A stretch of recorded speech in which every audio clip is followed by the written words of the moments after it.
শুভ দুপুর বন্ধুরা।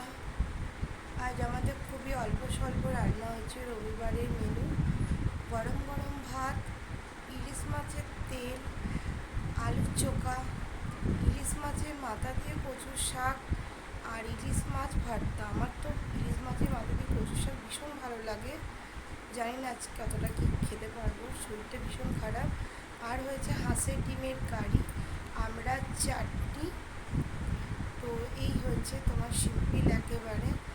তো ভীষণ শরীরটা খারাপ, কেননা মুখে কোনো রুচি নেই, কোনোটাতেই ভালো লাগছে না। ওই জন্য না মাটন না চিকেন, আজ একেবারেই অল্প স্বল্প।